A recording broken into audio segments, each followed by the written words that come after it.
The U.S. Department of Interior decided decades ago that the belief in unnatural beings was well spread enough to warrant a database for any and all cryptids in the U.S.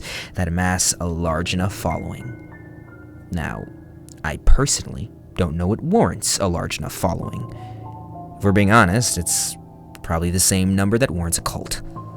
All I know is that a group of people sit in a single office block all day, monitoring national park inquiries, taking phone calls, and investigating every sighting that local authorities deem unfit for their time.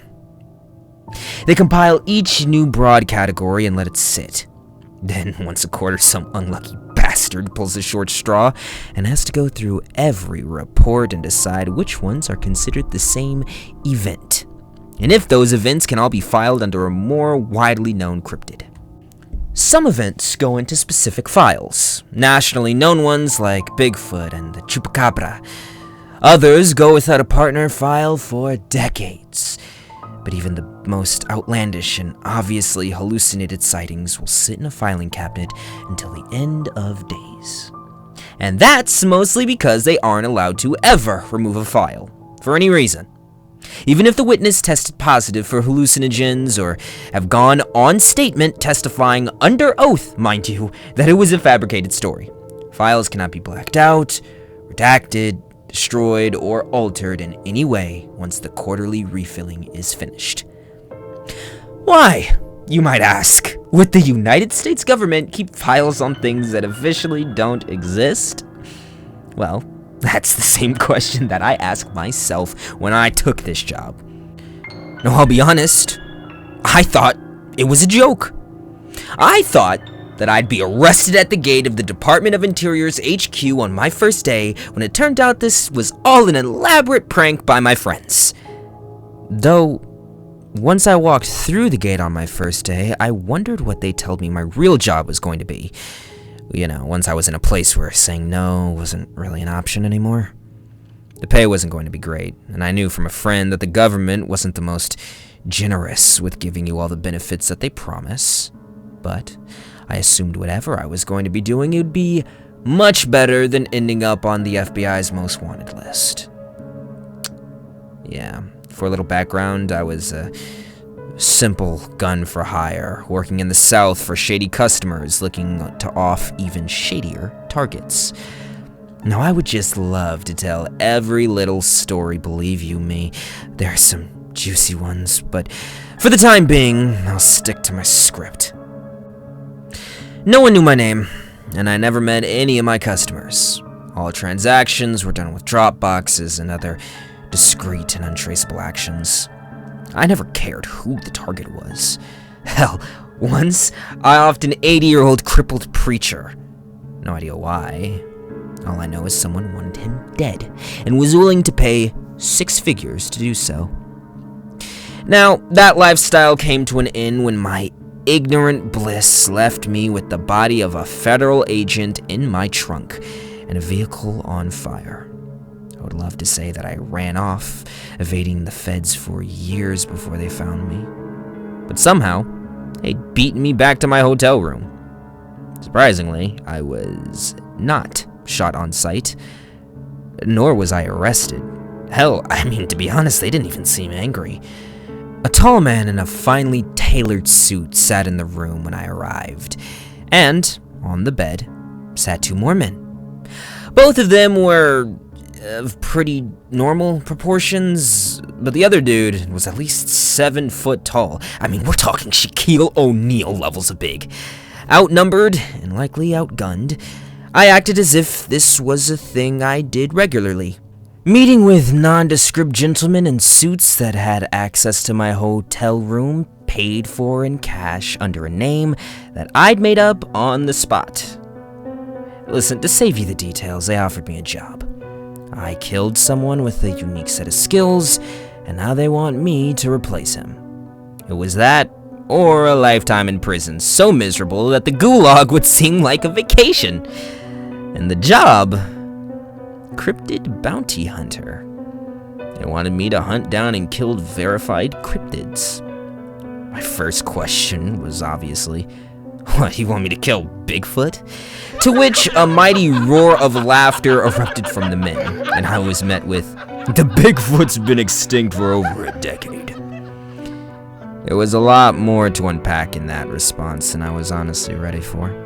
But 3 weeks later, and I was taking the elevator to my new office in the cryptid department. I met my coworkers, and I was given my first file. The Jersey Devil. Kinda on the nose, you know? One of the most famous cryptids in the States. The 2020 file alone was probably a 4-inch 3-ring binder full of one-page events. It was helpfully partitioned into 4 categories: obvious lies, likely fabricated, merited, and verified. As someone who was never a believer in the paranormal, spiritual, cryptid, or conspiracy, the verified tab had more events than I was honestly ready for. What I was even less prepared for was the 2019 file, and the 2018 file, and each preceding file dating back to the 90s. I spoke with my coworker about it, wondering why, if this thing had been active for 30 years, why we just now trying to kill it. With a stone-cold stare, he answered while filing another form. "What? You really think that's the Jersey Devil is the devil? Nah, obviously not, man. It's likely some low-level demon, or like a fragmentation of the devil's spirit, or an attempt at creating the Antichrist. Look, I don't know, I just file the forms. Oh, but what I do know is that we kill at least one every 2 to 3 years or so." I spent the next few weeks doing my desk research, reading files, and occasionally just hitting up Google just to get the layman's sense of the job. Apparently, I wasn't getting any help with this hunt since it was a test run, see if my bounty hunting translated from human to supernatural. I have been assured that this is an extremely easy task, and it almost never results in death. The Jersey Devil, henceforth referred to as JD, is more timid and frail of a cryptid, relatively speaking anyway. Since the department's induction, only 2 hunters have failed to come back from a hunt, and they were pretty sure that one of them just ran off without even trying. So likely, JD has only bested 1 hunter. A couple of months pass, and to be honest, I'm finally ready. I thought to take this thing down. I've been in the area for a couple of weeks. I've asked around and gotten a feel for the story. This case doesn't seem any different than the last dozen that crossed through the department, and I've decided to take the beaten trail. The last girl to hunt JD down did so with relative ease. She used a catch-all instant supernatural begone strategy. It was quite simple, really. A wooden crossbow bolt with a silver head, soaked in holy salt water, and a mini Molotov cocktail contraption on the back to light him on fire after impact. It worked for her. Hopefully, the pattern holds. Problem is, I only have 1, so I need to make it count. This thing was expensive. It cost a lot of money to make. Unsurprisingly enough, a solid silver head took up most of my budget. I did manage to save my money for the trap, though, which had been laying untouched for over 2 weeks. That was until a couple nights ago. I don't know if JD is dumb or just plain stupid, but when you're known for raiding chicken coops and killing farm animals, you would think that a chicken coop in the middle of the woods with no roof, fencing, and a really fat chicken would be a dead giveaway. But regardless, good old JD decided he couldn't be bothered with traps and had himself a feast. And afterwards, the hunt was on. I bought some extremely thin yet durable string, tied it to a kernel of corn, and I fed it to the chicken. Then I had several 100 yards of string laid out on the other end that was glued to a small GPS tracker. Sure enough, I picked up the tracker a couple of miles from the coop and then began winding it up. I remembered to always keep slack on the ring to ensure that JD didn't feel a tug and attempted to fly away. However, I had reached the chewed-through string at the end of a few yards from a cave. Well, cave is a generous term. It was more like a medium-sized hole burrowed through a rock. Just large enough to fit a full-grown man, but not large enough to fit all the equipment that he was carrying. I stripped my gear down to the essentials. A flashlight, a crossbow, a small LED lamp that hung from my waist, and my trusty Ruger 380. I crawled into the hole. I crawled for hours, and based on my ever-fading light source from behind me, it was getting dark. I turned on the royal purple flashlight and I shined it ahead. The beautiful purple light was good for one thing, and it wasn't seeing. The light was more UV than a visible spectrum, which means that it didn't help much with my vision. It only really helped me see the general shape of my now widening hole. When the sun had finally petered out and my flashlight was the only source of light for me to see, I began to regret crawling in here so late into the evening. Just as I was determined to start back crawling my way out, I saw a corner in the path.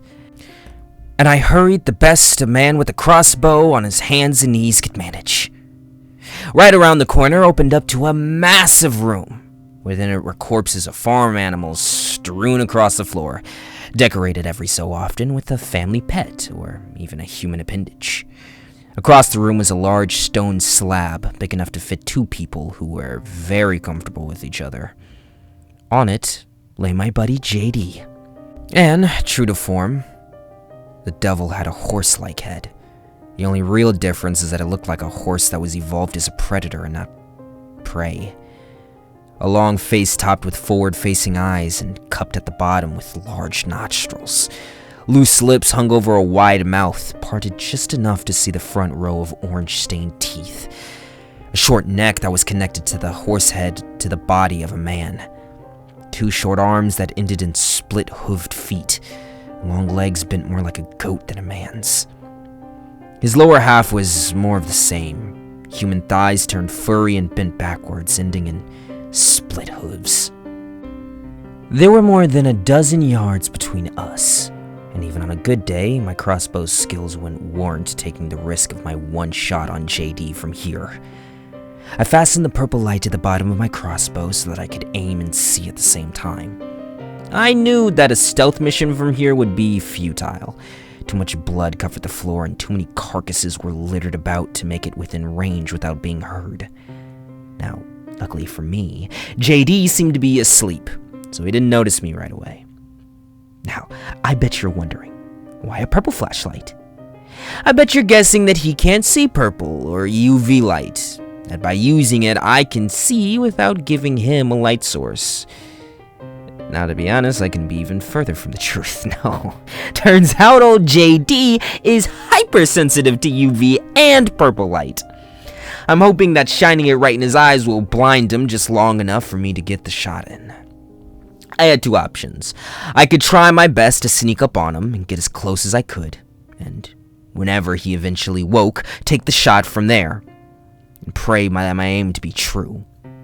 Or I could run headfirst as hard as I could and as close with as much distance as I could before he came to his senses and hopefully be within range before he even knows what's up. I chose the latter. And boy, howdy, was that the wrong choice. I barely took 2 steps before JD was awake and alert. He took off flying to get as much distance from his assailant as he could. Right. Flying. That's a thing he can do. That's going to make it hard to get a close shot. I shined the light directly at him. Instinctively, he curled his wings in front of his face to shield his eyes. His momentary lapse of judgment was enough to begin his spiraling towards the floor. He landed with a crack as bones and blood splashed away from him. I changed my path and started to run where he landed. With almost impossibly quick speed, he rushed me, reaching me before I could even get the crossbow up. He turned 180 degrees before dropping on all fours and horse-kicking me straight in my chest. I knew he had cracked at least 2 ribs on either side, but all in all, it really wasn't the worst pain that I'd ever felt. No. That honor belongs to the next feeling. a deep burning from within me as it felt like my intestines were caught on fire. Heat radiated from my stomach as I locked eyes with JD.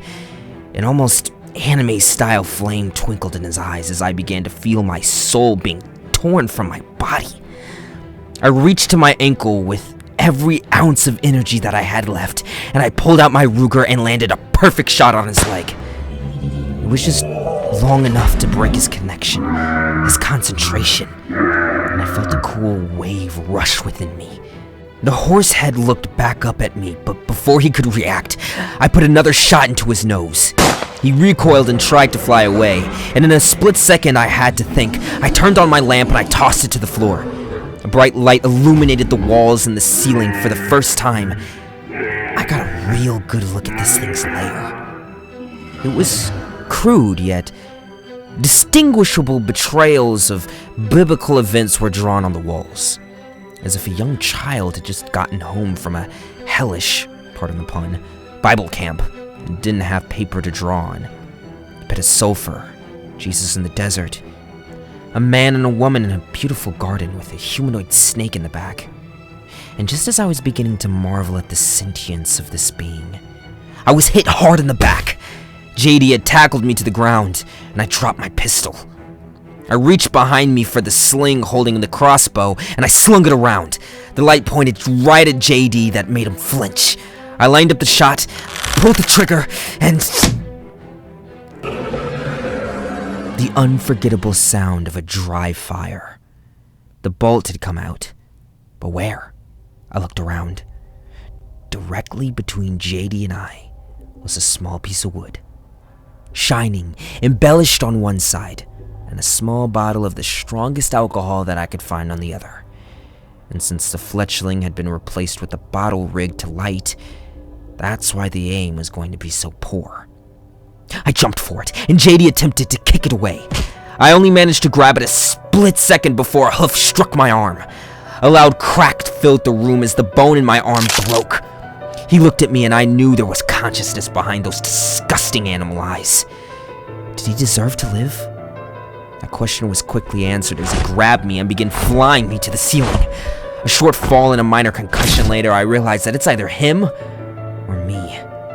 And sorry, JD, I kind of feel like my life has a bit more value than yours.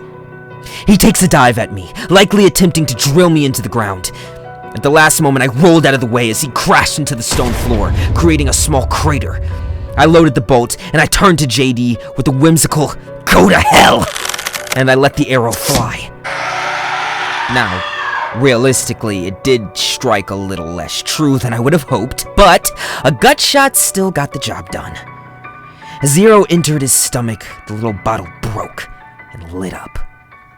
JD was consumed in fire in a matter of seconds, and I can only imagine when a guttural scream came from within him. Fire burst from the floor around him, and I watched as JD melted into the floor. There was no body to recover. For the best, I guess, since housing dead cryptids would probably be expensive and have very little value. When I arrived back to my office, I refiled the 2020 Jersey Devil file into the not a problem room. I'd love to tell you that my pay was great for the attempt, or that my insurance covered my hospital stay, or hell, that I even got a week off of work, paid for. But no, the pay was shitty, less than I'd get for headhunting, that's for sure. The bills eventually wound up in my mailbox, almost nothing covered. And I was notified, comp pay doesn't start until your first year finishes. But hey, I bested the Jersey Devil. And there was nothing in my contract saying I could tell you all about my stories, so here we are! A big middle finger to corporate government, and hopefully you all get a fun story. Hey, maybe next year one of you can go out and hunt it before it becomes a real problem. At least then I wouldn't have to deal with it again. Signing off for now, Devil Killer.